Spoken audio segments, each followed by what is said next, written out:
Hi, in my last video I mentioned that there is a document that I've been working on that talks about complex terms and how we can use them.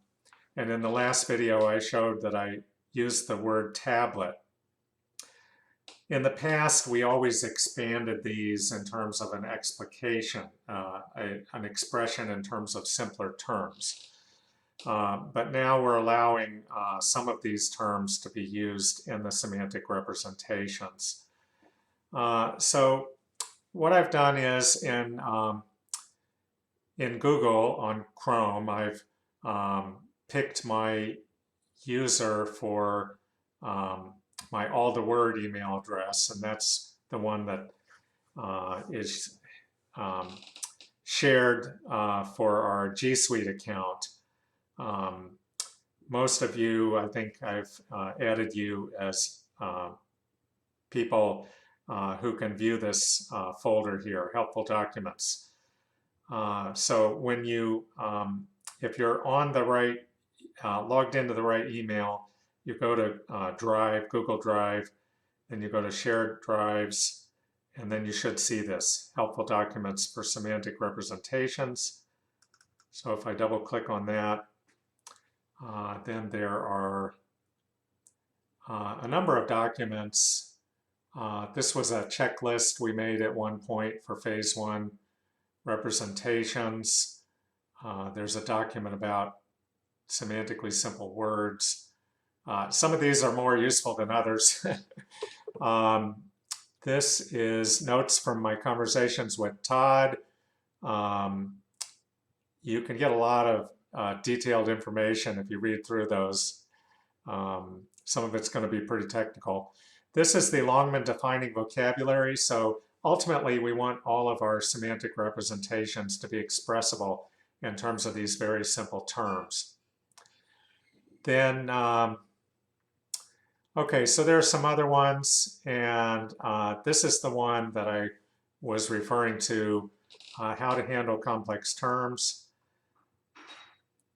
And so I go down, down, down, down, down. They're in alphabetical order, or they should be.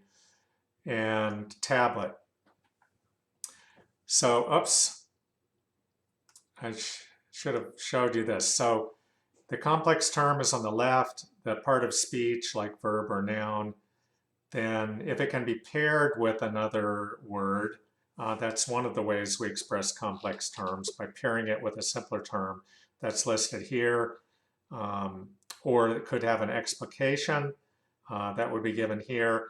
And this automatic says, can we make an automatic substitution that if to express this in terms of simpler terms. Now, we may not need to do this later. Maybe all the languages we're working on have this complex term. But at some point, we may run into a language that doesn't, and then we have to make the substitution. So here, I'm saying a colon could be paired with a period. If we don't have the possibility of using a colon, we can just use a period, at least in English. And so we can do a complex pairing. And I said that, yes, we can do an automatic substitution. We could, everywhere in our semantic representations, we find a colon, we could just put period / colon. So you only use the colon if it's available in the target language. But the word that, that I was concerned about is tablet. And I have an explication for that, a flat piece of stone that a person writes on.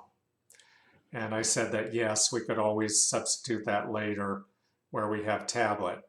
So from this table, you can see, because it has yes here, that means you can go ahead and use tablet in the phase 1 semantic representations. And later we'll fix it up by substituting this explication. Now, if for some reason you want to use a different representation of that, or there's some other reason that you want to put in the explication explicitly, you can do that. But if this explication is okay, then you can just use tablet.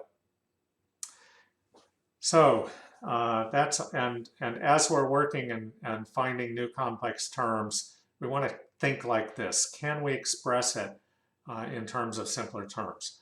Okay, thank you very much for your attention, and I hope that was helpful.